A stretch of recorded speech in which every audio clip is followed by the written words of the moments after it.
Hey, what's up, you guys? Bloody Jacob here to give you some thoughts on the 2016 film Morgan.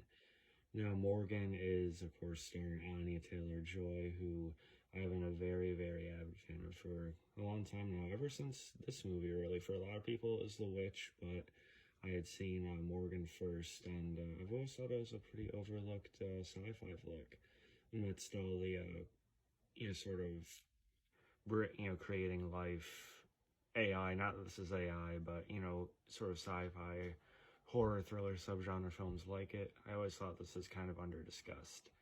Um, I, uh, I have a mixed relationship, though, if I'm being completely honest. On one hand, there's a lot I've always really loved about it, and again, find overlooked. I think Anya Taylor-Joy is very good in this film. I think she's captivating. I think there's a lot of nuance in her performance and a lot of, thematic elements.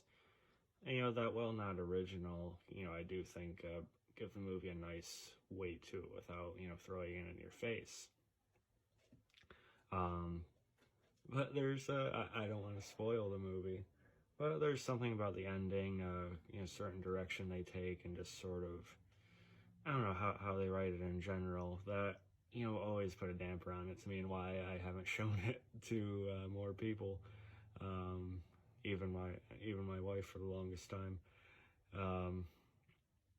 So that's always put a bit of a negative, feeling on it for me. It takes away from like a lot of the previous, bits in the film to give us kind of a more, shocking ending or just to have a twist for the sake of a twist. That being said, though, there's a lot of other, great cast members here. You have Toby Jones, you have Paul Giamatti in a part, Rose Leslie, not to mention even like Boyd Holbrook, Michelle Yeoh, of all people, is in this as well. That being said, another con I do have with it, though, is Kate Mara, who is essentially the other lead character.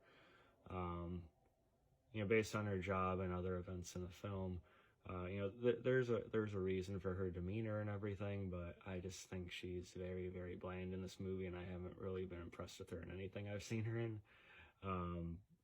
I just found her character very uninteresting, and I feel like the film could have worked the same way, if not better, if her character wasn't even in the plot at all. It literally could have shifted and have Rose Leslie's character be the lead. Alongside Anya Taylor-Joy's Morgan, of course, and I think the film would have been better for it, because the strength is kind of the people who try to connect with Morgan and just Morgan on her own. Kate Mara's character brings this extra element to it that I don't think was fully needed. And I don't think her character's presence was fully needed either, honestly. I feel like they could have found another way to incorporate those aspects without Kate Mara's character. Again, it would have helped if the actress they had was more interesting, but I just did not care for Kate Mara. Anywho, the film, it has a short runtime, and it does hold my interest. It has like this whole vibe to it that I think it has like a seedy kind of grossness to it. And at the same time, it's like really addictive just to like, take in. Most of the film is just essentially in this, lab, the little house they have on the premises, and woods. So I really enjoyed the setting there too, and kind of the isolation for, what they're studying and everything else that goes on. But yeah, overall, I still would recommend Morgan. It's always a movie I've wanted to love. I do love Anya Taylor-Joy in it.